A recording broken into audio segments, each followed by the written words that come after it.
الشیطان الرجیم بسم اللہ الرحمن الرحیم لا حول ولا قوة الا باللہ العلی العظیم نحمدہ ونستعینہ ونستغفرہ ونشکرہ ونتوسل الیہ ونتوکل علیہ نصلی ونسلم علی خیرہ فی خلقہ حافظ سرہ ومبلغ رسالاتہ سیدنا ونبینا ابی القاسم محمد اللهم صل على محمد وعلى اہل بیتہ الطیبین الطاہرین المعصومین سیما بقیۃ اللہ فی العظیم قال اللہ تعالیٰ فی کتابہ المبین وقال اعوذ باللہ من الشیطان اللعین الرجیم افحسبتم انما خلقناکم عبثا وانکم الینا لا ترجعون صدق اللہ العلی العظیم اللهم صل على محمد السلام علیکم ورحمۃ اللہ وبرکاتہ۔ سب سے پہلے اپنے آپ کو اور تمام مومنین کو اور سننے والوں کو تقوی الہی کی وصیت اور نصیحت کرتا ہوں اور اللہ تعالیٰ سے یہ دعا کرتا ہوں کہ اللہ تعالیٰ نے اس ماہ مبارک شعبان میں جو برکتیں اور رحمتیں اپنے نیک اور مومن اور عمل کرنے والے بندوں کے لیے رکھی ہیں، ان تمام نعمتوں اور اللہ تعالیٰ کی تمام فضل اور کرامات اور نعمات کو حاصل کرنے کی ہم سب توفیق عطا فرمائے۔ جس آیت کریمہ کی میں نے آپ کے سامنے تلاوت کی، یہ بہت ہی مشہور قرآن مجید کی آیت ہے جس میں اللہ تعالیٰ یہ فرما رہا ہے کہ افحسبتم انما خلقناکم عبثا وانکم الینا لا ترجعون، کیا تم یہ خیال کرتے ہو یا گمان کرتے ہو کہ اللہ تعالیٰ فرمایا کہ کیا تم نے گمان کر لیا کہ ہم نے تمہیں عبث بغیر کسی مقصد کے بغیر کسی ہدف کے پیدا کر دیا ہے، وَأَنَّكُمْ إِلَيْنَا لَا تُرْجَعُونَ، اور یہ کہ تم ہمارے پاس لوٹ کر نہیں آؤ گے۔ اس آیت کو اگر ہم توجہ کے ساتھ دیکھیں تو ہمیں اس میں انسان کے لیے ایک خاص گائیڈ لائن نظر آ رہی ہے، اور وہ گائیڈ لائن کیا ہے کہ انسان جب اس دنیا میں پیدا ہوتا ہے تو اللہ تعالیٰ نے انسان کو دوسری تمام مخلوقات سے الگ درجہ دیا ہے۔ ہر انسان کی زندگی میں ایک نہ ایک کوئی مقصد ہونا چاہیے، وہی مقصد اسے دوسروں سے بلند، دوسرے حیوانات، جمادات اور جو دوسرے نباتات ہیں ان سے منفرد کرتا ہے۔ کیونکہ اگر ہم دیکھیں زندگی میں تو جانوروں اور انسانوں میں جو چیز مشابہت ہے وہ ان کی جسمانی حرکت، وہ ان کی جسمانی ساخت، اس لحاظ سے کہ ان کو بھی سننے کے لیے کان، ان کو بھی سننے کے دیکھنے کے لیے آنکھیں، ان کو بھی کھانے کے لیے جو ہے وہ ایک دہان دیا گیا ہے، اسی طرح انسان کو بھی یہ تمام چیزیں موجود جو اس کے اندر ہیں جانوروں سے سملر دی گئی ہیں۔ بعض دفعہ ہوتا یہ ہے کہ انسان اپنی زندگی کو اس لیول پہ گزارتا ہے کہ جو ایک حیوان کی سطح کا لیول ہوتا ہے، اور بعض دفعہ انسان اس سے آگے بڑھ جاتا ہے اور بعض دفعہ اس حیوان کے لیول سے پست تر ہو جاتا ہے۔ اس کو قرآن مجید میں اللہ تعالیٰ نے مختلف طریقوں سے مختلف جگہوں پہ بیان فرمایا ہے کہ بعض دفعہ جب انسان گرتا ہے تو وہ اسفل سافلین میں ہو جاتا ہے، بلکہ کہتے ہیں کہ وہ حیوان بن جاتے ہیں، بلکہ بل معذل، بلکہ وہ اس سے بھی ذلت میں چلا جاتے ہیں، حیوانوں سے بھی ذلت میں چلا جاتا ہے۔ بعض دفعہ فرماتا ہے کہ وہ اتنے ایسے مقام پہ پہنچتا ہے کہ وہ اعلیٰ علیین میں شامل ہو جاتا ہے۔ تو یہ انسان ہی کے لیے یہ تمام مراحل اور تمام درجے اللہ تعالیٰ نے بیان کیے قرآن مجید کے اندر مختلف طریقوں سے۔ اگر ہم انسان اور جانوروں کے اندر اگر کمپیئر کریں تو جانوروں کا کام کیا ہوتا ہے؟ جانوروں کا کام یہ ہوتا ہے کہ وہ اپنے دن کا آغاز اس طرح کرتے ہیں کہ ان کو یہ فکر ہوتی ہے کہ آج ان کو کھانے میں کیا ملے گا، یا اگر بچہ اس کا چھوٹا ہے تو بعض جانوروں میں اللہ تعالیٰ نے اس کی فطرت میں یہ رکھا ہے کہ وہ اپنے بچوں کے لیے کھانا فراہم کرتا ہے، وہ تولید نسل کرتا ہے، وہ اپنے رہنے کے لیے کوئی جگہ بناتا ہے۔ یہ تمام وہ کام ہیں جو انسانوں اور جانوروں میں کامن کام ہیں، انسانوں اور جانوروں میں تمام کامن کام ہیں۔ انسان بھی کھاتا ہے، اپنے کھانے پینے کے لیے تگ و دو کرتا ہے، اپنے بچوں کے لیے کوشش کرتا ہے کہ ان کے لیے کچھ کما کے لے کے آئے، اور اپنے رہنے کے لیے کسی گھر کا رہنے کا جگہ کا انتظام کرتا ہے، اور اس کے علاوہ اپنی بقا کے لیے جو بھی ضروری چیزیں ہوتی ہیں جس سے اس کی زندگی کی جیسے کہتے ہیں کہ سالمیت قائم رہے، اس کو حاصل کرنے کی کوشش کرتا ہے۔ یہ تمام وہ چیزیں جو جانوروں اور انسانوں میں کامن ہیں۔ اگر ہم انسانوں کو تقسیم کریں تو ہمیں نظر آتا ہے کہ انسانوں کو ہم تین طریقوں سے مختلف، یعنی میری کوئی تحقیق نہیں ہے، یہ پرانے جو ہیومن سائنسز کے جو لوگ ہیں انہوں نے اس کو بیان کیا ہے، اور انہی کی باتوں کو آپ کے سامنے نقل کر رہا ہوں کہ انسانوں کو تین کیٹیگریز میں ہم تقسیم کر سکتے ہیں۔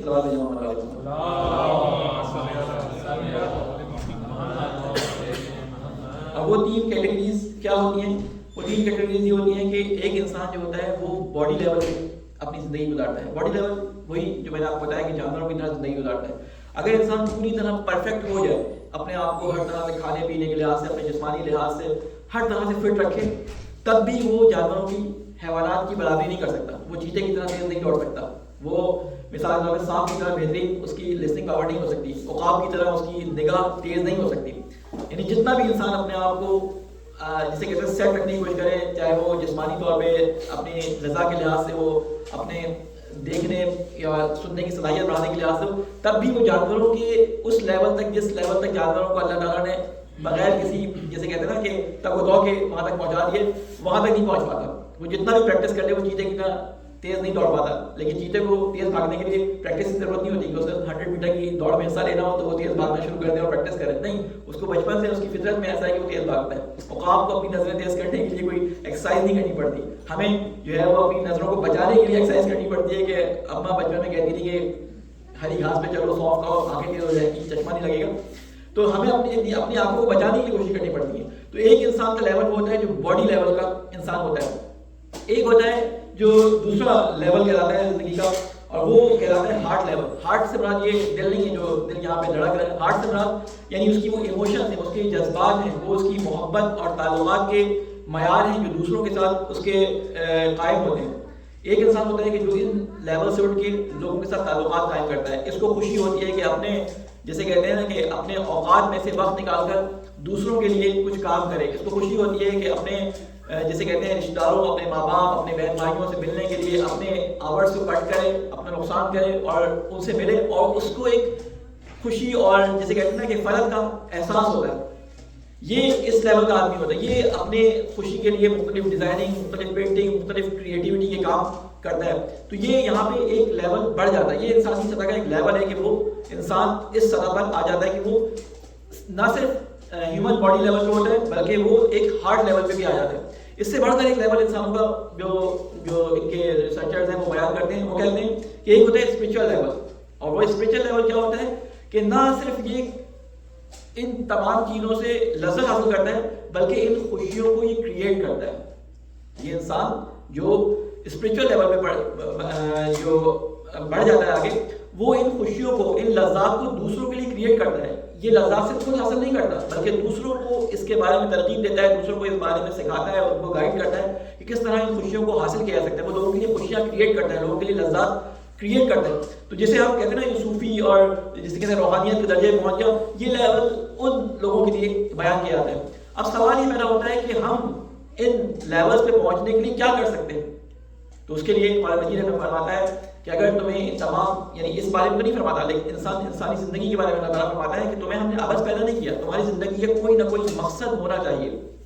بغیر مقصد کے انسان جانوروں کے لیول پہ رہتا ہے، ہیومن لیول پہ رہتا ہے. لیکن اگر اس کا مقصد ہو جائے تو وہ اگلے لیول کی طرف ٹرانسفر کرتا ہے. انسان اگر دوسروں کے لیے کام کرنا شروع کر دے، دوسروں کے لیے اپنی زندگی گزارنا شروع کر دے تو وہ اپنے لیول کو درجہ بدرجہ انکریز کرتا چلا جاتا ہے. اور ایک چیز جو بیان کرتے ہیں جو سائنٹسٹ، اس ہیومن سائنسز کے جو سائنٹسٹ ہیں وہ بیان کرتے ہیں، وہ کیا بیان کرتے ہیں؟ ایک بڑی اچھی مثال کے ذریعے سمجھاتے ہیں کہ اگر آپ اپنی زندگی کا مقصد تعین کر لیں، مثال کے طور پہ آپ نے اس دنیا میں اپنی زندگی کا مقصد تعین کر لیا کہ آپ نے ایک بڑا گھر بنانا ہے، آپ نے مثال کے طور پہ بڑی گاڑی لے لی، آپ نے اپنی کسی بڑی پوسٹ تک پہنچنا ہے، یا آپ کسی جگہ ایک فلیگ لگا دیں کہ اس فلیگ تک مجھے پہنچنا ہے، تو آپ اپنی پوری کوشش لگا دیتے ہیں اور پوری جان لگا دیتے ہیں اس فلیگ تک پہنچنے کے لیے، چاہے اس میں آپ 20 سال میں پہنچیں، چاہے اس میں آپ 30 سال تک پہنچیں، چاہے اس میں آپ 40 سال تک پہنچیں. اور ایک ایج ایسی آتی ہے کہ جب آپ سکسیس کے اس لیول پہ پہنچ جاتے ہیں کہ آپ اس فلیگ تک پہنچ جاتے ہیں، لیکن جب آپ اس فلیگ تک پہنچ جاتے ہیں تو آپ ایک ٹھنڈی سانس لیتے ہیں اور اس کے بعد بیٹھ جاتے ہیں. کہتے ہیں اب تو میں اپنے مقصد پہ پہنچ گیا، جسے آپ ریٹائرمنٹ کی لائف کہتے ہیں. اسلام میں مسلمان کے لیے اللہ تعالیٰ نے کوئی ریٹائرمنٹ نہیں رکھی. مسلمان کہتے ہیں نا، مسلمان جو ہے وہ ناؤن نہیں ہے، مسلمان ورب ہے، مسلسل کام کرنے والا، مسلسل تسلیم کے مراحل کو طے کرنے والا، مسلسل آگے بڑھنے والا. اس لیے اللہ تعالیٰ نے یہ ہے اپنے نبیوں کے ذریعے جو ہمیں تعلیمات فرمائی، ان میں ہمیں یہی بات نظر آتی ہے کہ انسان مسلسل کوششوں میں لگا رہے، یعنی اس کی کوششیں کبھی بھی ختم نہ ہو. یعنی انسان ایک بہتے ہوئے پانی کی طرح اپنے مقصد کو رکھے کہ جس کا مقصد اس دنیا میں قرار ہی نہیں دیا گیا، یعنی وہ کوشش کرتا رہے دنیا میں اور کبھی بھی مطمئن نہ ہو کہ میں اپنے مقصد تک پہنچ گیا. اس لیے اللہ تعالیٰ نے جس چیز کو مقصد بنانے کے لیے کہا وہ کیا کہا کہ تمہارا مقصد مجھ تک پہنچنا ہے. تاکہ انسان مسلسل کوشش میں لگا رہے. کبھی بھی انسان کے لیے یہ نہیں کہا گیا کہ تمہیں اپنے مقصد کو اچیو کرنا ہے، بلکہ یہ کہا گیا کہ تمہیں اپنے مقصد تک پہنچنے کی جستجو کرنی ہے. اسی جستجو کے اوپر ہمیں عذاب و ثواب جو ہے وہ ملتا ہے کہ ہماری جستجو میں کہاں کمی اور کوتاہی ہو گئی اور کہاں ٹریک سے ہٹے، اس پہ ہمیں عذاب ملتا ہے. اور اس جستجو میں ہم جتنے آگے بڑھتے چلے جاتے ہیں، اس جستجو کے اندر جتنے بلند مرتبے میں جاتے جاتے ہیں، اتنا ہی زیادہ ہم اللہ تعالیٰ سے قربت حاصل کر لیتے ہیں. یہ جو آپ ہر کام کرتے ہیں اس میں آپ کو یہ نیت سکھائی گئی کہ قربتاً الی اللہ، قربتاً الی اللہ. یہی چیز ہے کہ آپ جس کام کو بھی کریں وہ اللہ تعالیٰ کی خاطر، اللہ تعالیٰ کے قرب کو حاصل کرنے کے لیے کریں. یعنی ہم جو بھی کام کرتے ہیں، مثلا ہم نماز پڑھتے ہیں، ہم کہتے ہیں کہ ہم 2 رکعت نماز، 4 رکعت نماز یا 3 رکعت نماز پڑھتے ہیں، کیا قربتاً الی اللہ. یا ہم روزہ رکھتے ہیں قربتاً الی اللہ، ہم فلاں شخص کی مدد کرتے ہیں قربتاً الی اللہ. یعنی آپ کی زندگی میں تمام کام قربتاً الی اللہ جب ہو جاتے ہیں تو اس کا مطلب ہے کہ آپ اس ہیومن باڈی لیول سے اوپر آ کر ایک ایسے لیول پہ آ گئے ہیں کہ جو آپ کو جانوروں سے تھوڑا سا مختلف کر رہا ہے، جانوروں سے کچھ مختلف کر رہا ہے. اب یہ مقصد بنانے کے لیے انسان سوچتا ہے کہ میں کیسے مقصد بناؤں. بعض لوگوں کا ایک مقصد ہوتا ہے، لیکن میں نے ایک تجربہ کیا تھا ایک کلاس کے اندر، اور میں نے ان سے کہا کہ میں 10 سیکنڈ کے لیے خاموش ہوتا ہوں. آپ اپنے پاس سوچیں کہ آپ کی زندگی کا مقصد کیا ہے. تو اس میں کافی بڑی ایج کے افراد بھی موجود تھے. تو پھر اس کے بعد میں نے یہ سوال کرنا چھوڑ دیا. تو اس میں وہ آخر میں رونے لگے. کہتے ہیں بیٹا میری عمر جو ہے وہ تقریباً 70 سال سے اوپر کی ہو گئی ہے، لیکن کبھی میں نے یہ سوچا ہی نہیں کہ میرا مقصد کیا ہے.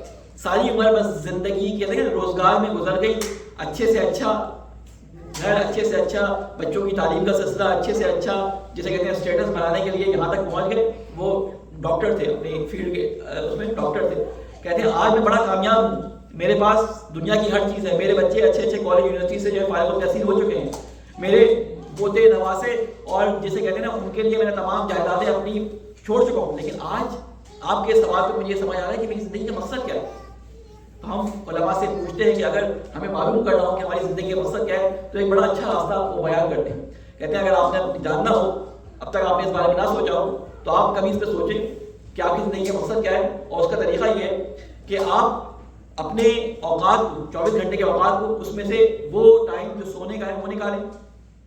وہ ٹائم جو آپ کی ضروریات، جو نیسیسٹیز ہیں، جو آپ کی لازمی ضروریات ہیں، ان کو پورا کرنے کے لیے انجام دیتے ہیں. مثلا جاب کرتے ہیں، اس کو پورا نہ نکالیں کیونکہ وہ بھی ایک انسان کی زندگی کا حصہ ہے. اللہ تعالیٰ نے اس کو عبادت میں قرار دیا، اس کو بھی نکالیں. اس کے علاوہ آپ جو کام کر رہے ہیں، جس چیز کے لیے آپ کو پیشن، جس کے لیے آپ کے ذہن میں موجود ہے، وہی آپ کی زندگی کا مقصد ہے. اگر آپ جو ہے وہ ایک گھر بنانے کے بعد جاب کر رہے ہیں، اسے ایک گھر بنا لیا، اس کے بعد آپ اس کوشش میں ہے کہ اب میں ایک دوسری جاب کروں تاکہ میں 2 گھر اور بڑی پراپرٹی لے سکوں. آپ 2 گاڑی لینے کے بعد کہیں کہ نہیں، اب میں نے اگر آج جو ہے وہ ٹویوٹا لے لی تو کل میں مرسڈیز لوں، مرسڈیز کے بعد جو ہے رولز رائس پہ آ جاؤں، اور اس کے بعد میں فلاں گاڑی پہ چلا جاؤں. تو اب یہ آپ سمجھ لیں کہ آپ کی زندگی کا مقصد وہی ہے کہ آپ بہتر سے بہتر تلاش کر رہے ہیں. لیکن اس دنیا میں دیکھیں یہ چیزیں حاصل کرنا بری بات نہیں ہے. ہو سکتا ہے کہ کسی کا اسٹیٹس ایسا ہو کہ اس کے لیے مرسڈیز گاڑی رکھنا ضروری ہو، تو وہ مرسڈیز گاڑی میں ہی ہونا چاہیے. لیکن صرف اسی کو اپنا مقصد بنا لینا وہ مناسب نہیں ہے. اللہ تعالیٰ قرآن مجید میں یہ بات واضح طور پہ فرما رہا ہے کہ تمہاری زندگی کے مقصد کے اندر تمہیں جو دوڑ دھوپ کرنی ہے، وہ دوڑ دھوپ کس چیز میں کرنی ہے. اور وہ کیا فرماتے ہیں اللہ تعالیٰ؟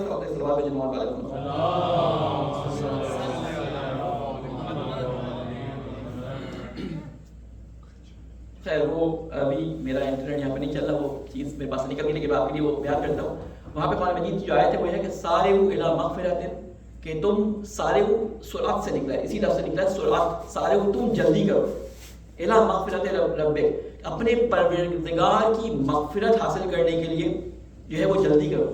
مسابقہ کس چیز میں کرو؟ ایک دوسرے سے نیکیوں میں سبقت لے جانے میں مسابقہ کرو. مسابقہ کہتے ہیں کمپٹیشن کو، ٹھیک ہے. اگر تمہیں کمپٹیشن کرنا ہی ہے نا تو اس بات پہ کمپٹیشن نہیں کرو کہ فلاں شخص کو دیکھ کر کہ اس کا ایسا گھر ہے یا اس کی ایسی گاڑی ہے یا اس کی ایسی پراپرٹی ہے یا اس کا ایسا بزنس ہے، مجھے اس سے بہتر کرنا ہے. یہ جو باڈی لیول کا آدمی ہوتا ہے اور اپنی طرف سے وہ بہت زیادہ انٹلیکچوئل بھی ہوتا ہے اور انٹرپرینیور بھی ہوتا ہے کہ نئے نئے آئیڈیاز اس کے ذہن میں آتے ہیں، تو اس کا کام کیا ہوتا ہے کہ وہ بظاہر بڑا آپ کو ولنگ اور بڑا کام کرنے والا نظر آتا ہے، لیکن اس کی ساری کاموں کی جو آخری حد ہوتی ہے وہ اسی دنیا میں نیڈس کو پورا کرنے کے لیے ہوتی ہے. وہ اپنی آخرت کے لیے کام نہیں کر رہا ہوتا. تو ہمیں اپنے مقصد کو اس دنیا میں منتقل کرنے کے لیے بہت سارے کام کرنے پڑتے ہیں، اور اس کام میں سب سے پہلی چیز جو آتی ہے وہ ہے پیوریفیکیشن. انسان اپنے آپ کو پہلے ان گندگیوں، ان آلائشوں سے پاک کرے جس کی وجہ سے وہ اس دنیا کی حدود سے اپنے ذہن کو، اپنے نفس کو، اپنی روح کو باہر نہیں لے جا پاتا. کیونکہ مولا علی علیہ السلام نے فرمایا کہ موتو قبل ان تموت، کہ مر جاؤ اس سے پہلے کہ تمہیں موت آئے. یعنی مر جاؤ اس سے پہلے کہ تمہیں موت آئے. کیا مطلب ہے اس کا؟ مر جاؤ اس سے پہلے کہ تمہیں موت آئے کا مطلب یہ ہے کہ مرنے کے بعد کیا ہونا ہے؟ مرنے کے بعد تمہارے اعمال کا دروازہ بند ہو جانا ہے. مرنے کے بعد تمہارے پاس اس بات کی گنجائش نہیں ہوگی کہ تم اپنے لیے جنت کے اندر، بہشت کے اندر اپنے لیے کیا کیا مقامات بنا سکتے ہو، کس طرح سے تم اپنے آپ کو دوزخ سے نجات دلا سکتے ہو. تو اس لیے مر جاؤ سے مطلب یہ ہے کہ تم اپنے آپ کو آج اس طرح سے فیل کرو، اس طرح سے اپنے آپ کو حس کرو، اس طرح سے محسوس کرو کہ گویا کہ تمہارا آج آخری دن ہے. دیکھیں جب ہم اپنے گھر میں کوئی کام کرواتے ہیں اور اپنے گھر میں کسی مزدور کو بلاتے ہیں کام کرنے کے لیے، جو بھی اس کی مزدوری ہوتی ہے، اور ہم دیکھتے ہیں کہ اس نے بہت اچھا کام کیا ہے، تو ہم جب وہ کام کر کے جا رہا ہوتا ہے اس کی مزدوری دینے کے ساتھ ساتھ کہتے ہیں کہ دیکھو آج تم نے بڑا اچھا کام کیا اور تمہارے کام سے مطمئن ہوئے، تم کل بھی ہمارے یہاں آ جانا، تم کل بھی آ جانا. کیوں؟ اس لیے کہ ہمیں اس کا کام پسند آیا. بہت سارے انسان کل رات اس دنیا سے چلے گئے، بہت سارے انسانوں کی موت واقع ہو گئی، لیکن ہمیں اس دنیا میں روک دیا گیا. یقیناً اللہ تعالیٰ کو ہم سے کوئی نہ کوئی امید ہوگی، ہم سے کوئی نہ کوئی، جسے کہتے ہیں نا کہ اس کی چاہت ہوگی کہ ہم وہ کام انجام دیں. ہمیں کسی بغیر مقصد کے اس دنیا میں آج کی رات جو ہے وہ دوبارہ جگایا گیا. قرآن مجید میں اللہ تعالیٰ فرماتا ہے کہ انسان جب سوتا ہے تو گویا اس کی روح اس کے جسم سے نکل جاتی ہے، گویا اس کے اوپر آدھی موت آ جاتی ہے، یعنی موت کی سچویشن ہوتی ہے. یعنی نیند کو قرآن مجید میں موت سے تعبیر کیا گیا ہے. اس وقت انسان ایسی حالت میں ہوتا ہے اس کو کچھ پتہ نہیں ہوتا، دوبارہ اس کی روح واپس اس کے اندر آتی ہے، ٹھیک ہے، اور وہ دوبارہ جو ہے صبح بیدار ہوتا ہے. تو ایک یہ درجہ ہوتا ہے کہ ہم رات کو سونے کے بعد خیر و عافیت سے اٹھ جائیں، اور ایک وہ درجہ ہوتا ہے کہ بعض لوگ سوتے ہیں اور صبح ان کی آنکھ نہیں کھلتی اور صبح جو ہے وہ گھر والے ان کو ہلاتے ہیں اور پھر ان کی نماز جنازہ اور پھر قبر اور باقی سارے تدفین اور تشییع کے انتظامات کیے جاتے ہیں. لیکن اللہ تعالیٰ ہمیں جو آج زندہ ہیں، جن کو کل رات موت نہیں آئی، جو آج اللہ تعالیٰ کے فضل و کرم سے صحت اور تندرستی کے ساتھ ایک دوسرے کے سامنے موجود ہے، ہمارا یہ فریضہ بنتا ہے کہ ہم اس اپنے گول کو پہچانیں کہ جس گول کو حاصل کرنے کے لیے اللہ تعالیٰ نے جو ہے یہاں پہ بھیجا ہے. اب کہیں گے مولانا صاحب آپ نے اتنی بڑی بڑی باتیں کر دی، یہ تو بہت ایک کلی سی بات کر دی کہ اللہ تعالیٰ تک پہنچنا ہے. یہ تو ہمیں معلوم ہے اللہ تعالیٰ تک پہنچنا ہے، تو اللہ تعالیٰ تک پہنچنے کا طریقہ کار کیا ہے؟ تو اللہ تعالیٰ تک پہنچنے کا طریقہ کار، اللہ تعالیٰ تک پہنچنا ایک بڑا مقصد ہے، ایک آپ کا فائنل گول ہے، فائنل ڈیسٹینیشن آپ کے اللہ تعالیٰ تک پہنچنا ہے. لیکن جب آپ کسی بڑے گول کی طرف حرکت کرتے ہیں تو اس کے لیے یہ ٹائم مینجمنٹ والے اور آج کل جو آپ لوگ جو اس مینجمنٹ ٹائم مینجمنٹ کے لیے بہت زیادہ کام آپ لوگوں نے کیا ہے، وہ یہی بتاتے ہیں ہم نے ان سے یہ سنا ہے کہ جب بڑے گول تک پہنچنا ہو تو آپ کو شارٹ ٹائم گولز بنانے پڑتے ہیں، اپنے شارٹ جن کی لمٹس چھوٹی ہو. آپ کو ہر وقت کے بارے میں معلوم ہونا چاہیے کہ اس وقت میں ہمیں کہاں سے کہاں پہنچنا ہے. اس لیے مولانا علیہ السلام کا ایک جملہ آپ کے ذہن میں ہونا چاہیے کہ جس میں آپ نے فرمایا کہ وہ انسان گھاٹے میں ہے جس کا آج کا دن اس کے کل کے دن سے بہتر نہ ہو. لہٰذا ہمیں ہر دن آگے کی طرف بڑھنا ہے. اگر ہم دیکھ رہے ہیں کہ ہماری ساری زندگی آج اپنے آپ کو ہم سب جو ہے ایگزامن کریں کہ اگر آج ہماری زندگی صرف اس لیے ہے کہ ہم اپنے جسم کے لیے، اپنے گھر والوں کے لیے، اپنے اپنے اپنے اپنے اپنے جسے کہتے ہیں نفسی نفسی نفسی، میرا بچہ، میری بیوی، میرا گھر، میری گاڑی، میرا خاندان، اگر ابھی تک ہم اسی میں گھرے ہوئے ہیں تو اس کا مطلب ہے ابھی ہم اسی جانوروں حیوانوں والے لیول پہ ہیں کہ جو اپنے بچے، اپنی رہائش، اپنے کھانے کے لیے کسی دوسرے جانور پر حملہ نہیں کرتا ہے، کسی دوسرے جانور کی جگہ پہ بھی قبضہ کر لیتا ہے. لیکن ایک چیز آپ نے دیکھی ہوگی کہ یہ جانور ان تمام چیزوں کے باوجود ایک دوسرے سے جیلسی اختیار نہیں کرتا. دو جیتنے اور ہارنے والے گھوڑے جب ایک ریس میں آتے ہیں تو یہ جیتنے والا گھوڑا جو ہے وہ اس خوف میں نہیں ہوتا کہ یہ جو ہارا ہے یہ مجھے کل دشمنی مار دے گا. لیکن ہمارے اندر پستی کی حد یہاں تک آ جاتی ہے کہ جب ہم باڈی لیول پہ، ہیومن باڈی لیول پہ اپنی زندگی گزار رہے ہوتے ہیں، جب نفسی والی زندگی ہوتی ہے کہ صرف میرا گھر، میرے اسی کے لیے ہماری زندگی ہوتی ہے، تو ہم ایک دوسرے کے ساتھ کمپٹیشن لگ جاتے ہیں. ہم کہتے ہیں کہ یہ ہم سے آگے کیوں نکل گیا، تو ہماری ایک دشمنی کی ایک حص ہمارے اندر اس سے بیدار ہو جاتی ہے. اگر دشمنی نہ بھی ہو تو کم از کم وہ جو شیطان کی طرف سے کھربا ہے نا، حسد کا ایک جذبہ ہمارے اندر ایجاد کر دیتا ہے کہ اگر ہمارے پاس نہیں ہے تو اس کے پاس بھی نہیں ہونا چاہیے. اللہ تعالیٰ انسان کو اس لیول سے، اس پستی کے لیول سے اٹھا کر ذرا اعلیٰ لیول پہ لے کے آنا چاہتا ہے. دیکھیں بری بات نہیں ہے کہ یہ چیزیں حاصل کی جائے، بری بات نہیں ہے، لیکن اس کو سمجھ لینا کہ ہم آئے ہی اسی مقصد کے لیے، یہ بری بات ہے. ہم اتنے مہنگے مہنگے، اس کی مثال دو اپنے نوجوان ساتھیوں کے لیے کہ یہ جو اتنے مہنگے مہنگے ہم فون اپنے ہاتھوں میں رکھتے ہیں، ایک $2,000 کے یہ فون ہوتے ہیں، ٹھیک ہے. اس فون کا کام بہت زیادہ جسے کہتے ہیں نا کہ وسعت رکھتا ہے کہ اس سے بہت سارے کام بھی رہ سکتے ہیں، لیکن اگر ہم اسے صرف استعمال کریں فون کال اٹینڈ کرنے کے لیے اور میسج ریسیو کرنے کے لیے یا میسج کرنے کے لیے، تو یہ استفادہ اس کا ناجائز نہیں ہے. لیکن اگر آپ کسی سے کہیں کہ میں تو اس سے یہی استفادہ کرتا ہوں، تو کہیں گے آپ اس کے پورے استفادے سے واقف نہیں. بالکل انسان کی مثال بھی ایسی ہے کہ انسان کے لیے یہ تمام چیزیں حاصل کرنا ناجائز نہیں ہے، لیکن صرف یہی اس کے لیے اللہ تعالیٰ نے نہیں سوچا تھا کہ تم کھانے پینے اور اس کے چکر میں لگے ہو. اللہ تعالیٰ نے کہا تمہارے رزق کا وعدہ میں نے کیا ہے، یعنی جو رزق تم تک پہنچنا ہے وہ تم تک پہنچے گا ہی. ایک رزق وہ ہوتا ہے جس کے پیچھے ہم جاتے ہیں اور جتنا پیچھے جاتے ہیں وہ ہم سے دور چلا جاتا ہے، اور ایک رزق وہ ہوتا ہے جو اللہ تعالیٰ نے ہمارے لیے نصیب میں لکھا ہوتا ہے، وہ رزق ہمارے پیچھے پیچھے آتا ہے. تو ہمارے استاد بڑی اچھی مثال دیتے تھے، میں نے شاید پہلے بھی دی ہو، کہ آپ یہ سمجھ لیں کہ اللہ تعالیٰ کی طرف سے ہمیں ایک رزق دیا ہے جو ایک ٹنکی میں رکھا ہوا ہے، پانی کی صورت میں ٹنکی میں رکھا ہے وہ رزق. اب آپ کی مرضی ہے کہ آپ اس کو ایک ٹوٹی لگا کے اس سے اپنی ضرورت کے مطابق لیتے جائیں اور ساری عمر استعمال کریں، اور آپ ہی کی مرضی ہے کہ آپ اس میں 10 ٹوٹیاں لگا کے 10 اس میں جو ہے ٹیپس لگا کے 10 کو کھول لیں اور فوراً اس کو خالی کر دیں. تو یہ ہمارے اوپر ڈیپینڈ کرتا ہے. وہ رزق جو ہمارے لیے اللہ تعالیٰ نے لکھا ہے وہ ہمیں ملنا ہی ملنا ہے، اس کو ہم جلدی حاصل کر لیں یا اس کو ہم اسی رفتار سے حاصل کریں جس رفتار سے اللہ تعالیٰ نے ہمارے لیے مناسب سمجھا تھا رکھا. اللہ تعالیٰ حکیم ہے، اس کو معلوم ہے کہ کس کو کس وقت پہ کتنا رزق، کتنی جسے کہتے ہیں رزق کی تعداد چاہیے. رزق سے مراد صرف کھانا نہیں ہوتا، رزق سے مراد وہ انٹلیکچوئل پاور بھی ہوتی ہے، رزق سے مراد وہ توفیقات بھی ہوتی ہیں، تمام چیزیں ہوتی ہیں. لیکن اللہ تعالیٰ نے جس چیز میں صورت دکھانے کے لیے کہا ہے وہ کیا ہے کہ سارے کو الی مغفرت ربک، کہ تم تیزی دکھاؤ ایک دوسرے سے اپنے رب کی مغفرت حاصل کرنے میں. یعنی ہمیں یہ کوشش کرنی چاہیے کہ اس ماہ مبارک کے شعبان میں، کہ جس کو اللہ تعالیٰ نے اپنے رسول کا مہینہ قرار دیا، اللہ تعالیٰ کے رسول نے کہا کہ ماہ شعبان میں جو ہے وہ روزوں کے ذریعے، دعاؤں کے ذریعے اور اپنے تزکیے کے ذریعے میری مدد کرو.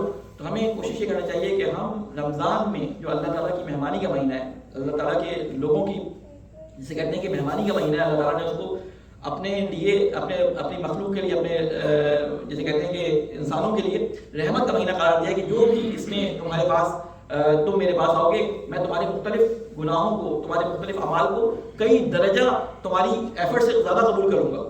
تو اس مہینے میں جو اللہ تعالیٰ کی مہمانی کا مہینہ ہے، جانے سے پہلے ہم اپنے آپ کو پیوریفائی کریں. اور وہ پیوریفیکیشن کیا ہے؟ وہ پیوریفیکیشن یہ ہے کہ اللہ تعالیٰ کے بتائے ہوئے احکامات کے مطابق اپنی زندگی گزاریں، اپنی زندگی کو ہیومن لیول، باڈی لیول سے نکال کر ایک اسپریچول لیول تک لے جانے کی کوشش کریں، اور کوشش کریں کہ ہر ہمارا کام، زندگی میں کوئی کام ہمارا ایسا نہ ہو کہ جس میں قرب الہی کا عنصر شامل نہ ہو. اگر ہم یہاں نماز پہ بھی آ رہے ہیں، اگر ہم یہاں پہ کچھ کسی کو کھانے کے لیے کچھ کھلا رہے ہیں، اگر ہم کسی کی ہیلپ کر رہے ہیں، اگر ہم حتیٰ کہ اپنے جاب کو بھی انجام دے رہے ہیں، تو اس میں ہمیں قرب الہی کا وہ عنصر اپنے ذہن میں رکھنا چاہیے کہ نیت ہماری یہ ہو کہ اللہ آج تو نے کیونکہ ہمیں حکم دیا کہ اپنے اپنے خاندان کے لیے رزق حلال کمائیں، تو اپنے صبح سے لے کر شام تک کا جو وقت ہم 8 گھنٹے 7 گھنٹے 6 گھنٹے جتنے بھی ڈیوٹی دے رہے ہیں، وہ تیری رضا حاصل کرنے کے لیے، کیونکہ ہمیں اپنے خاندان کا پیٹ پالنا ہے، ہمیں اپنے خاندان کو رشد دینا ہے، اس لیے ہم انجام دے رہے ہیں. ہم اگر کسی کی مدد کر رہے ہیں تو اللہ تعالیٰ تو نے ہمیں فرمایا تھا کہ تمہیں جو میں نے رزق دیا ہے اس میں سے تم لوگوں کو دو، تو اس لیے ہم کسی کی مدد کر رہے ہیں. اگر ہم اچھا گھر بنا رہے ہیں تو اللہ تعالیٰ نے کہا تھا کہ یہ دنیا میں نے تیرے لیے خلق کی ہے، ٹھیک ہے، تو اس سے بھرپور استفادہ کر، لیکن اسی میں غرق نہ ہو جاؤ. کئی دفعہ میں نے آپ کو یہ جملہ کہا ہوگا کہ اللہ تعالیٰ حدیث قدسی ہے جو بھی ہے اس کا مفہوم یہ ہے کہ اے انسان، یہ دنیا میں نے تیرے لیے پیدا کی ہے لیکن تجھے میں نے اپنے لیے پیدا کیا ہے، اس لیے جو چیز میں نے تیرے لیے پیدا کی ہے اس کے پیچھے ہی اپنی ساری زندگی نہ گزارو. اللہ تعالیٰ سے یہ دعا ہے کہ اس ماہ مبارک شعبان میں ہم سب کو اس پاکیزگی کے درجے پہ پہنچنے کی توفیق عطا فرما کہ جس کے تحت ہم رمضان میں جب داخل ہوں تو بالکل پاک اور پاکیزہ حالت میں اللہ تعالیٰ کے اس دسترخوان پہ بیٹھیں جسے آپ ماہ مبارک رمضان کہتے ہیں. اے اللہ، تجھے واسطہ ہے محمد علیہ محمد کا ہماری اس قلیل سی عبادت کو برکت میں قبول مقبول فرما. اے اللہ، تجھے واسطہ ہے محمد علیہ محمد کا ہمارے گناہ کبیرہ اور صغیرہ کو معاف فرما. اے اللہ، وہ مرحومین جو اس دنیا سے گزر چکے ہیں، اے اللہ جن کا ہاتھ کوتا ہے کہ وہ اپنے لیے کوئی کام کر سکیں، اے اللہ ان کی مغفرت فرما اور ہمیں اپنے بزرگان، اپنے جو مرحومین ہیں ان کے لیے نیک کام انجام دینے کی توفیق عطا فرما کہ ان کے لیے اللہ تعالیٰ آسانیاں پیدا فرما. اے اللہ، مجھے واسطہ ہے محمد والے محمد کا ہمارے بچوں، ہمارے نوجوانوں، ہمارے بچوں کے دلوں میں حب محمد والے محمد کو راسخ فرما. اے اللہ، تجھے واسطہ ہے محمد والے محمد کا جو مقصد تو نے ہمارے لیے قرار دیا ہے اس مقصد کو سمجھ کر اپنے اپنے مطابق اس پہ تیزی سے آگے بڑھنے کی ہم سب کو توفیق عطا فرما. اے اللہ، ہمارا مقصد تیرا قرب حاصل کرنا ہے. اے اللہ، اس قرب کے لیے جو جو کام ہمارے لیے ضروری ہیں اس طرح ان تمام کاموں کو انجام دینے کی توفیق عطا فرما جس طرح تو چاہتا ہے. اے اللہ، میں مولا علی امیر المومنین علیہ السلام کی اس دعا سے استفادہ کرتے ہوئے دعا کا یہ جملہ بیان کروں گا. اے اللہ تو سب سے بہترین ہے, تو بہترین خالق ہے. اے اللہ تو مجھے ویسا بنا دے جیسا تو چاہتا ہے. اے اللہ میں نے تجھے ویسا پایا جیسا میں چاہتا تھا, تو مجھے ویسا بنا دے جیسا تو چاہتا ہے. اے اللہ تجھے واسطہ ہے محمد والے محمد کا ہمارے رزق میں اضافہ فرما, اور جو لوگ اس فیلڈ میں اس میدان میں سرعت دکھانا چاہتے ہیں اے اللہ ان کو ان کی سرعت میں اضافہ کرنے کی توفیق عطا فرما. ہمارے امام کی عبادت فرما اور ہمیں ان کے ناصر الاعضاء میں شامل ہونے کی توفیق عطا فرما. ربنا تقبل منا انك انت السميع العليم. بسم الله الرحمن الرحيم. انا اعطيناك الكوثر فصل لربك وانحر ان شانئك هو الابتر. میرے بردر ان لاء کا فوت ہو گیا لاہور میں, اس کے لیے بات کرتے ہیں آپ سے. آپ لوگوں سے درخواست ہے کہ ایک سورہ فاتحہ کے جو بردر ان لاء ہیں اور جو مرحومین ابھی اس ماہ میں اور آپ کے جو مرحومین ہیں جو اس ماہ اس دنیا سے گزرے ہیں ان کے لیے ایک سورہ فاتحہ تلاوت کریں.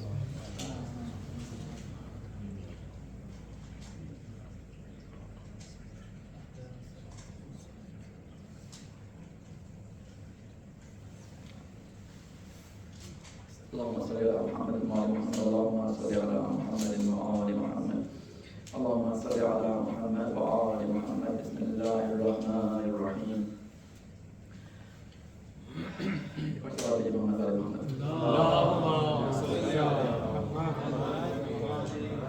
الحمد لله رب العالمين. الصلاة والسلام على أشرف الأنبياء والمرسلين بالقاسم محمد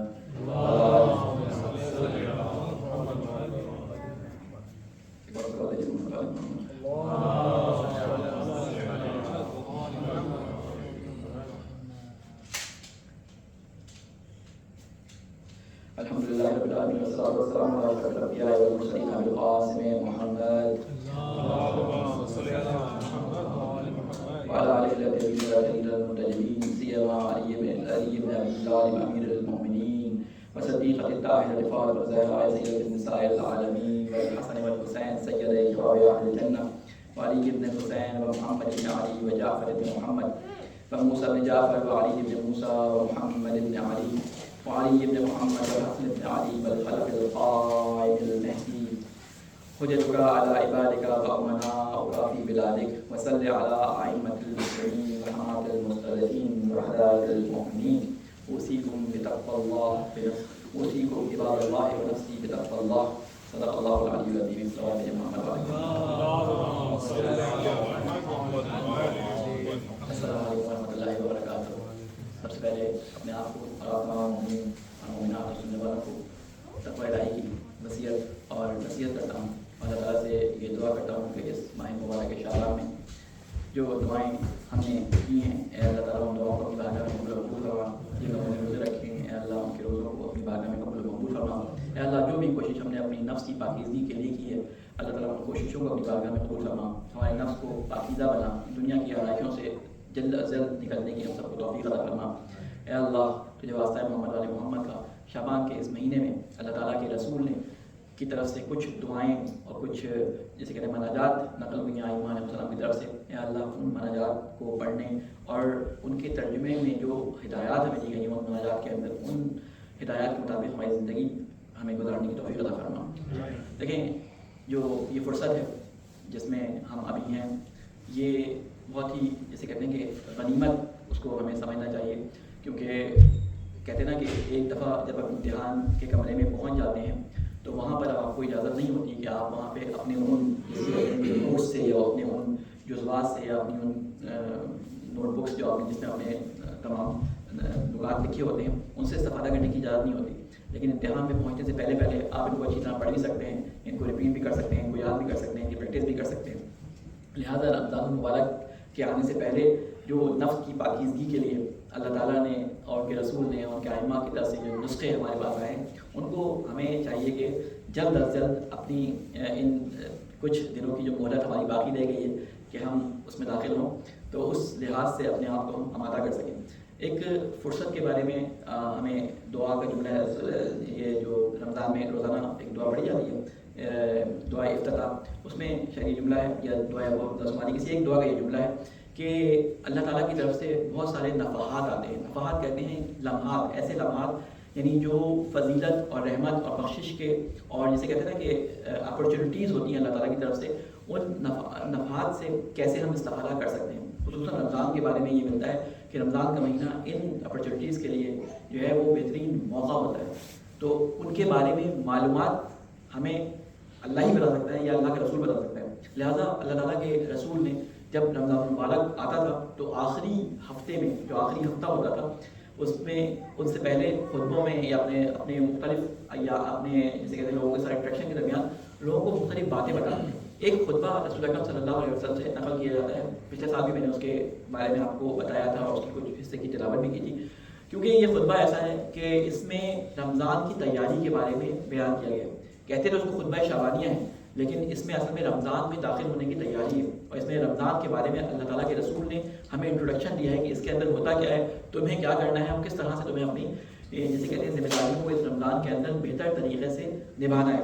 اس خطبے کو جناب سلمان فارسی نے اللہ کے رسول سے نقل کیا ہے. اہل سنت کے یہاں بھی یہ خطبہ نقل ہوا ہے، ہمارے یہاں بھی یہ خطبہ نقل ہوا ہے. میں چاہتا ہوں کہ اس خطبے کا ایک چھوٹا سا ٹکڑا آپ کے سامنے بیان کروں. وقت ہمارے پاس کم ہے اور رمضان کی تیاری کے لیے جو چیزیں ہمیں کرنی ہیں اس خطبے کی روشنی میں ہم اپنے لیے ابھی سے تعین کرتے چلے جائیں. کیونکہ ایسا نہ ہو کہ جب ہم رمضان کے مہینے پہنچیں گے تو ہمیں یہ خیال ہے کاش ہم نے وہ کام کر لیا ہوتا تاکہ ہم بہتر طریقے سے رمضان میں پہنچ جاتے، بہتر طریقے سے کام کر لیتے. کیونکہ رمضان میں داخل ہونے کے بعد لوگوں کی کنڈیشن جو ہے مختلف لیولز کی ہوتی ہے. یعنی بعض لوگ رمضان سے استفادہ کر پاتے ہیں، بعض لوگ صرف جسے کہتے ہیں کہ رمضان سے استفادہ نہیں کر پاتے، وہ صرف رمضان کو ایسے ہی گزار دیتے سوتے سوتے، اور بعض لوگ صرف تماشا بین ہوتے ہیں. اس کی مثال بڑی اچھی ہمارے استاد دیا کرتے تھے. کہتے ہیں کہ جب ہم چھوٹے تھے تو جب کسی جگہ پہ دعوت پہ جانا ہوتا تو ہم تھکے ہوئے ہوتے تھے تو ہم سو رہے ہوتے تھے. ہمارے ماں باپ ہمیں گود میں اٹھاتے تھے، گاڑی میں ڈالتے تھے، ایک فیڈر ہمیں لگاتے تھے، ہم پیتے پیتے چلے جاتے تھے سوتے سوتے. جب ہم وہاں جاتے تھے بڑی زبردست مہمانی، بڑی زبردست دعوت ہوتی تھی، وہاں پہ بھی ہماری اونگتی ہوئی آنکھیں ہوتی تھیں، وہاں پہ بھی ہمیں ایک کونے پہ لٹا دیا جاتا تھا، ہم سوتے سوتے آ جاتے تھے. لیکن ہمارے ساتھ جو ہمارا بڑا بھائی یا بڑی بہن جاتی تھی، اگلے دن جب ہم صبح سو کے اٹھتے تھے اپنی نیند سے اس والی، تو ہمیں وہ بتاتی تھی کہ رات کو کیا مزہ آیا، کیا زبردست دعوت تھی، کیا کھانے پینے کی چیزیں تھیں، کیا بہترین اس میں جو ہے ارینجمنٹ تھا. ہم کہتے ہیں ہم تو گئے نہیں، اتنی تم گئے تھے لیکن تم سو رہے تھے. تو ہم بعض دفعہ بچے کی طرح ہو جاتے ہیں جسے ماں باپ جو ہے وہ اٹھاتے نہیں ہیں، سوتا چھوڑ دیتے ہیں، اور وہ دعوت میں ہو کے بھی آ جاتے ہیں لیکن دعوت کی خوش رنگیوں سے اور جسے کہتے ہیں دعوت کی سہولیات سے فائدہ نہیں اٹھا پاتے. بعض لوگ ہوتے ہیں کہ جو تماشا بین ہوتے ہیں، جو صرف تماشا دیکھتے ہیں. یہ رمضان کے بارے میں لوگوں کی کیٹیگری بتا رہا ہوں کہ بعض لوگ رمضان میں سوتے رہ جاتے ہیں. وہ صبح فجر کے بعد کہتے ہیں سوتے ہیں اور پھر مغرب کے وقت جو ہے وہ اس سے پہلے اٹھتے ہیں اور دونوں نمازیں جو ظہر اثر کی ہوتی ہیں جلدی جلدی پڑھتے ہیں قضا ہونے سے پہلے، اور پھر اس کے بعد افطار کرتے ہیں. اور کسی سے وہ ایک طریقہ بڑا مشہور ہے، وہ کہتے تھے کہ بھائی کہ نماز پڑھتے ہو؟ کہتا ہے یار سحری کھانے کا بالکل جیسے کہتے ہیں نا ہمت ہی نہیں ہوتی، نیند آ جاتی ہے، نماز سے پہلے سو جاتے ہیں. کہتے ہیں فجر کی نماز، کہتے ہیں یار وہ تو قضا بھی پڑھی جا سکتی ہے. کہتے ہیں افطاری کرتے ہو؟ کہتے ہیں اتنے بھی کافر نہیں کہ افطاری نہ کریں، کافر افطاری تو کرتے ہیں، سحری افطاری کے بغیر روزہ کیسے ہوگا؟ تو بعض دفعہ لوگ سے سوتے ہوئے پورا روزہ گزار دیتے ہیں. لیکن دوسرے قسم کے لوگ کیا ہوتے ہیں، تماشا بین ہوتے ہیں. وہ ہر ایک سے یہ کہہ رہے ہوتے ہیں التماس ہماری دعا کریے گا، ہماری دعا کریے. خود کچھ نہیں کرتے، ہماری دعا کریے گا. یعنی وہ اتنے بخیل ہوتے ہیں، اپنے لیے بھی دعا نہیں کرتے، دوسروں سے صرف دعا کہتے رہتے ہیں. تو ایسے لوگوں کو تماش بین کہا گیا روایات کی زبان میں. اور ایک وہ ہوتے ہیں جو اس سے بھرپور استفادہ کرتے ہیں، بھرپور استفادہ کرتے ہیں اس منزلت سے، اس کیفیت سے، اس حالت سے. اور اس طرح کے لوگوں میں بھی ان کے بارے میں روایت آئی ہے، رمضان سے استفادہ کرنے کے بارے میں لوگوں کے بارے میں روایت آئی ہے کہ کچھ لوگ ہوتے ہیں کہ جنہوں نے اس کو درک کیا، وہ جو اس سے حاصل کریں گے اس کے بعد بھی افسردہ ہوں گے، اور جو نہیں حاصل کریں گے اس کے بعد وہ لوگ بھی افسردہ ہوں گے. تو میں نے سوال کیا کہ جو نہیں حاصل کریں گے وہ تو چلو سمجھ آتا ہے کہ کیوں افسردہ ہوں گے، لیکن جو حاصل کریں گے وہ کیوں افسردہ ہوں گے؟ کہتے ہیں کہ وہ اس لیے افسردہ ہوں گے کہ جب وہ کسی فائدے کو رمضان سے حاصل کر رہے ہوں گے تو کہیں گے کاش ہمیں پہلے پتا ہوتا تو مزید حاصل کر لیتے. اور جو حاصل نہیں کر سکیں گے وہ کہتے ہیں کاش ہمیں پتا ہوتا تو ہم کچھ حاصل کر پاتے. تو ہم ان لوگوں میں انشاءاللہ شامل ہوں اس خطبہ شعبانیہ کے سننے اور جس کے مطابق عمل کرنے کے مطابق کہ ہم پورا استفادہ حد اکثر جو ہو سکتا ہے وہ رمضان سے حاصل کریں. تو اس کا ایک جملہ میں پڑھ رہا ہوں انشاءاللہ اگلے خطبے میں اس کو آپ کے سامنے مزید بیان کروں گا، ٹائم بہت کم ہے. اس میں اللہ تعالیٰ کے رسول فرماتے ہیں، میں خطبے کا پہلا حصہ جو ہے وہ چھوڑتے ہوئے بس وہاں سے شروع کر رہا ہوں جہاں سے رسول اکرم صلی اللہ علیہ وسلم کا جملہ شروع ہوتا ہے. یا ایھا الناس قد اظلکم شہر عظیم شہر مبارک شہر فیہ لیلۃ خیر من الف شہر. اے لوگو تمہارے اوپر سایہ کیا ہے ایک عظیم مہینے نے، تمہارے اوپر سایہ کیا ہے. یعنی ابھی ہم رمضان کے قدموں کی آہٹ سن رہے ہیں، شعبان کے آخری ایام چل رہے ہیں, رمضان کے قدموں کی آہٹ ہمیں آ رہی ہے, ہمیں وہ خوشبو آنی شروع ہو گئی جو رمضان مبارک کے اندر ایک خاص قسم کی خوشبو, ایک خاص قسم کی کیفیت ہوتی ہے. آپ دیکھیں عام دنوں میں روزہ رکھیں اور ایک رمضان میں روزہ رکھیں, دونوں کی ایک الگ کیفیت آپ کو محسوس ہوتی ہے, ایک الگ آپ کو اپنے اندر ایک پاکیزگی اور ایک اپنے اندر طہارت محسوس ہوتی ہے اگر آپ نے صحیح سے روزہ رکھا ہو. تو اللہ تعالیٰ کے رسول فرماتے ہیں کہ سایہ کرنے والا ہے تمہارے اوپر اللہ تعالیٰ کا عظیم مہینہ شہر المبارک, جو ماہ مبارک ہے, شہر فیہ لیلۃ خیر من الف شہر, اس کے اندر وہ رات ہے کہ جو 1000 مہینوں سے بہتر ہے. جعل اللہ صیامہ فریضۃ, اللہ تعالیٰ نے اس مہینے میں تمہارے اوپر روزوں کو فرض کیا ہے. وقیام لیلۃ تطوعا, اور اس مہینے میں مستقل قیام کو تمہارے لیے قرار دیا ہے. من تقرب فیہ بخصلۃ, جو اس میں تقرب حاصل کرے, فیہ بخصلۃ, کسی بھی خاص صفت کے بعد, کسی بھی خاص صفت کے اندر. میرا یہ خطبہ طویل ہے, جعل اللہ, اس کے بعد فرماتا ہے اللہ تعالیٰ کانا کمن عدد فریضا کما سوا. میرا یہ بہت طویل خطبہ ہے, ابھی میں اگر پورا پڑھوں گا تو اس کا ہمارے پاس نماز کا ٹائم نہیں بچے گا. انشاءاللہ اگلی دفعہ میری کوشش یہ ہوگی کہ میں تفصیل کے ساتھ اس خطبے کے جو نکات آپ کے سامنے بیان کر سکوں, اور آپ بھی کوشش کریے گا کہ آپ خطبہ شعبانیہ رسول اکرم کا, اس کا اردو ٹرانسلیشن آپ کو انٹرنیٹ پہ مل جائے گا, اس کو کم از کم آپ پہلے پڑھ لیں. ہم اس کو شاید اتنی تفصیل سے بیان نہ کر پائیں, آپ اس کو پڑھ لیں تاکہ ہم رمضان مبارک کے مہینے میں اس طریقے سے کہ جس طریقے سے اس میں داخل ہونے کا حق ہے اس طریقے سے داخل ہو سکے. اللہ تعالیٰ سے یہ دعا ہے, اے اللہ تعالیٰ تجھے واسطہ ہے محمد والے محمد کا, اس شعبان کے مہینے کو ہمارے لیے رمضان کی تیاری کا مرحلہ مہینہ قرار دے.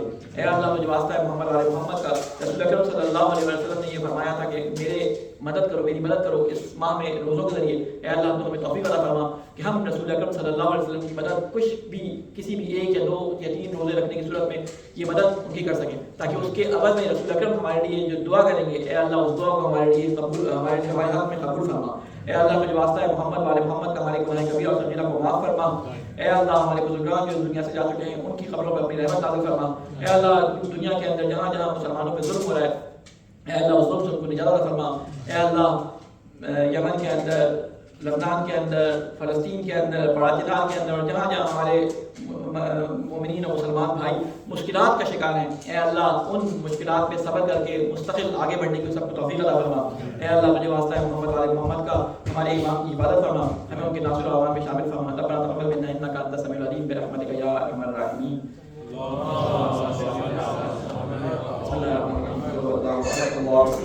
لم يكن ولم يولد ولم يكن له كفوا احد.